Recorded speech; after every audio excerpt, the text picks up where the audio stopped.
বিষয়ের লেকচার শুনতে পাচ্ছি এবং এক লেকচার আমরা বারবার শুনতে পাচ্ছি। কোনো কিছু বুঝতে অসুবিধা হলে সেটি আমরা রিভাইন্ড করে শুনতে পাচ্ছি। বর্তমানে এক দেশের শিক্ষার্থী অন্য দেশে যেতে চাইলে সেই দেশের বিশ্ববিদ্যালয় সম্পর্কে তথ্য খুব সহজে অনলাইনে পেতে পারে।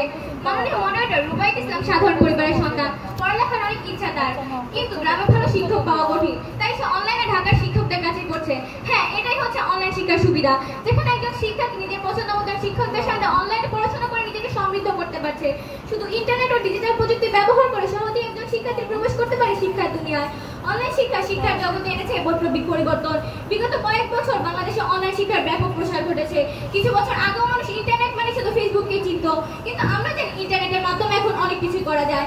অনলাইন সম্পর্কে এত ধারণা না থাকলে মূলত করোনা মহামারীর মধ্যেই বাংলাদেশের মানুষ অনলাইন শিক্ষার সঙ্গে পরিচিতি লাভ করে।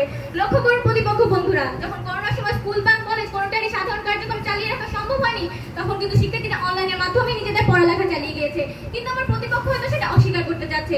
তাই আমার প্রতিপক্ষের আজ এমন দশক হয়েছে, যার ঠাই করি তারই বদনাম করি। এখন আমার প্রতিপক্ষের কাছে একটি প্রশ্ন, পৃথিবী যদি আবারও করোনার মতন কোনো মহামারীর শিকার হয়, তাহলে শিক্ষার্থীরা কিভাবে নিজেদের পড়ালেখা চালিয়ে যাবে? প্রশ্ন রেখে গেলাম প্রতিপক্ষ তাদের দ্বিতীয় বক্তার কাছে, আশা করি উত্তর পাবো। মাননীয় মডারেটর, অনলাইন জগৎকে ব্যবহার করে যে মানুষ কতটা দূর এগিয়ে যেতে পারে তার এক জলজাত উদাহরণ হলো সামিউল আলিম স্যার, যার বর্তমান বয়স 9.5 বছর, বাড়ি ঝিনাইদহ। 2021 সালে দ্বিতীয় শ্রেণীতে ওঠে স্যার। করোনাকালীন সময়ে 2 বছরের স্কুল জীবনে 1 মাসও ক্লাসে যাওয়া হয়নি তার। অন্যান্য সকল শিশুদের মতন সেও অনলাইনে ক্লাস করেছে। ক্লাসের পর বাকি সময় ইন্টারনেট বা অনলাইন জগৎকে ব্যবহার করে স্যার অর্জন করেছে বিভিন্ন বিষয়ে দক্ষতা ও পারদর্শিতা।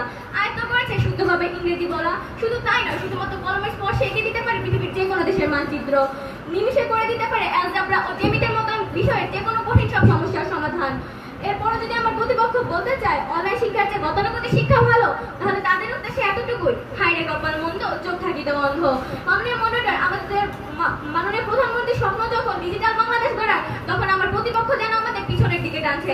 তারা হয়তো স্বপ্নের সাথে একমত নয়। মাননীয় মডারেটর, এবার আসা যায় ই-বুকের কথায়। একাধিক বই বহন করা আমাদের পক্ষে সম্ভব হয় না। এক্ষেত্রে ইবুকের মাধ্যমে আমরা যে কোনো জায়গায় অনলাইনের মাধ্যমে একাধিক বই পড়তে পারছি। ইবুকের মাধ্যমে আমেরিকায় পড়ালেখার আগ্রহ বাড়ছে।